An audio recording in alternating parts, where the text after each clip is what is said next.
Avraham sees his life coming towards an end. And when he sees his life coming towards an end, he wants to see his son to be married. Therefore, the idea of looking for a shidduch right now, there's no time to wait. Second, well, why doesn't Avram get on a bus and go to Chutz La'aretz or whatever to get a wife?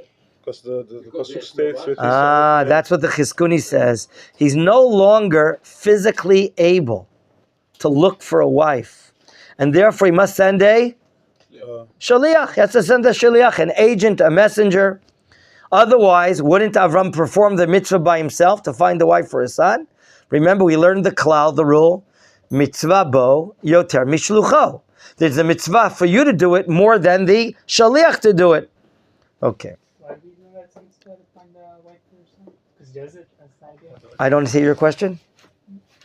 It's a mitzvah to find a wife for your child because Avraham does it, or is it there's another source and then he just does it at the Right now, we're going to learn later that Yitzchak does not get a green light to go to Chutz La'aretz. We didn't explain yet. He looked on, what's it called, Yad Shtayim? To get a wife. And you know what Yad Shtayim is? Tell him what Yad Shtayim is. Second-hand website.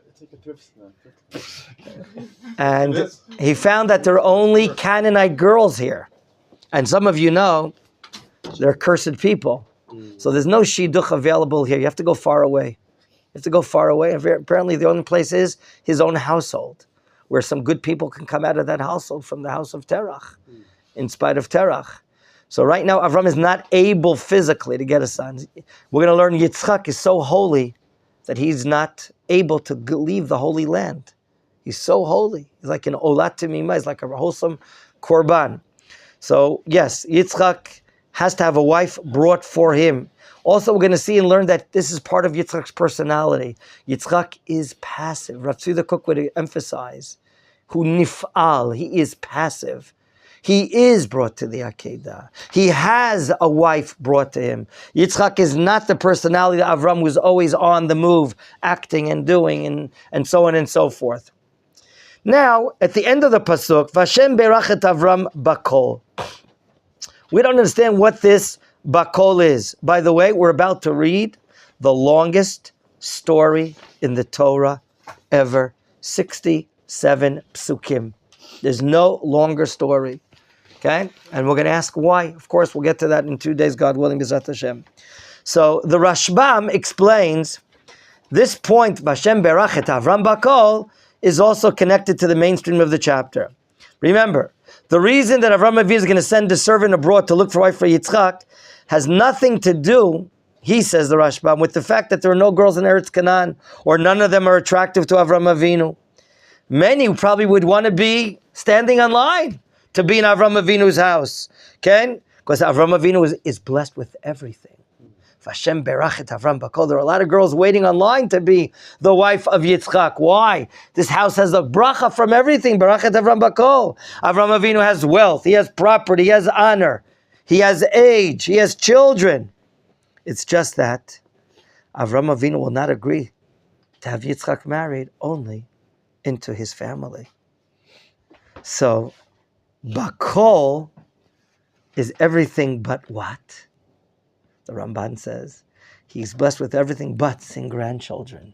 That's what he doesn't see. He wants to see Yitzchak married and have a child. Okay? My dear friends, the Gemara in Masechet Baba Batra on page 16 brings this pasuk, and we see three opinions: Rabbi Meir, Rabbi Yehuda, and Achirim. What is the word bakol? Rabbi Meir says, you know what? You know what is great for parents? Not to have a daughter. Avram has everything. Bakol. What does that mean? He doesn't have a daughter. Excuse me? Wouldn't that be nice? Okay. Rabbi Meir. Why? Because to marry, okay, who are you going to marry her to? To the Canaanim man? Who are you going to marry to? Thank God. God blessed Avram bakol, including not having a daughter. Otherwise, who's she going to get married to? These cursed people? That's Rabbi Meir's opinion. But according to Rabbi Yehuda, Avraham Avinu had a daughter. And now that's everything. Not only does he have a son, he has a daughter, a different opinion. He has everything, even a daughter. Acherim, the third opinion, is that Avraham Avinu has a daughter, and her name is Vashem Beirach et Avram Bakol. Kol. Hashem blessed Avraham Avinu with a daughter, and her name is Kol. According to the Ramban that brings this Gemara, Masechet Baba Batra, he explains there's really no machloket here between Acherim and Rabbi Yehuda. Rabbi Yehuda and Acherim say that he has a daughter. And he's hinting to a deep secret that one of Hashem's attribute is called Kol. It's the basis of everything. That's what he says. But I want to get to the point here of the Netziv of Elazhin. Another reason why Avraham Avinu cannot leave and find a shidduch by himself. Not only is he aged, but because he's blessed. He's so preoccupied with everything he has. Do you see the line of people waiting outside his tent, taking advice with him? You see him? Yeah. Waiting to see Avraham Avinu, making deals to buy and sell. People are asking questions about faith. Other people are coming to Avraham Avinu. Would you please pray on behalf of these people? And therefore, Avraham Avinu is so busy, he can't take off the time in order to go and get a wife. Vashem Barachet Avram Bakol. Who does he speak to? Pasuk Bet. Vayomer Avraham el Avdo, Zekan Beito. HaMoshe, don't look at me, look inside. I'm reading again. Vayomer Avraham el Avdo, Zekan Beito. HaMoshe b'chol asher lo, Simna yadecha tachat yorechi. What is not mentioned? The name of the name. Not here, and not in the entire parak. Why is the name of the servant not mentioned here? The servant, Chazal say, is the son of Nimrod.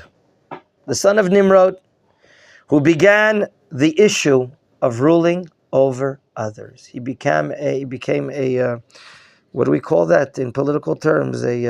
Someone that loves to rule over others and tells others to... Dictator? Not only a dictator, a tyrant. Is that the word tyrant? Is that what you said? I was looking for that. Tyrant. What did you think? I don't know how to spell it. Only David and I can joke around like this. Gentlemen, the servant was the son of Nimrod, who began the issue of ruling others in a wicked way. And he joined Avraham Avinu even before Avraham Avinu left Ur Kasdim.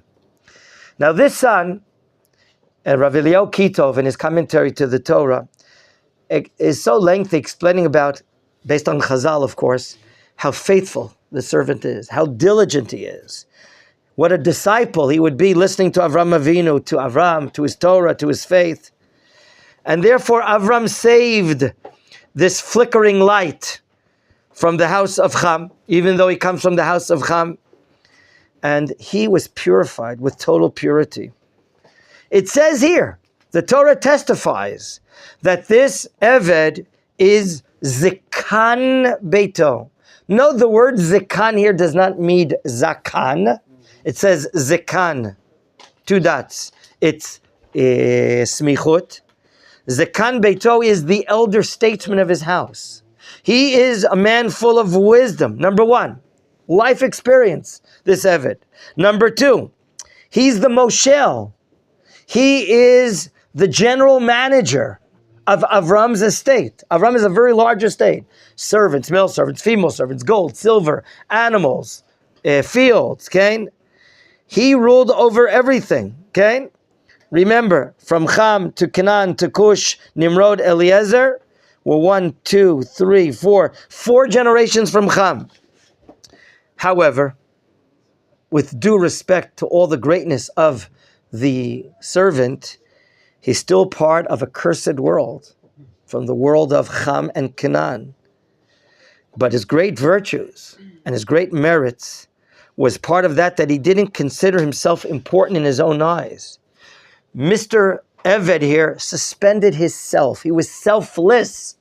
He suspended himself to Avram his Rav. His entire actions were devoted to Avram Avinu. Therefore, the Torah does not state his name, but only once in the entire Torah, we saw it already, he's called the nickname Damesek Eliezer. Can you repeat that, gentlemen? Damesek Eliezer. Okay? So now we have some insight, understanding about the greatness.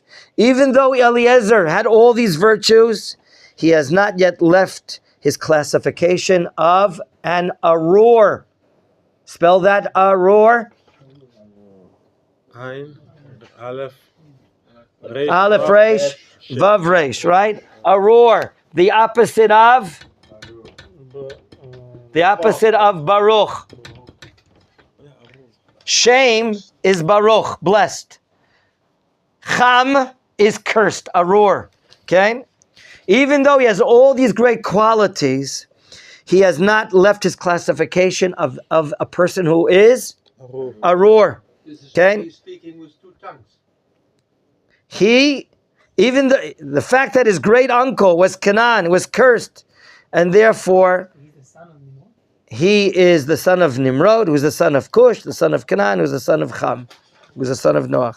And therefore, when the Midrash asked the question, will this Eliezer ever leave the ruling of the cursed? And when he does the kindness with Yitzchak to find him a wife, then he will be able to leave the classification of an arur. For this and more, in tomorrow.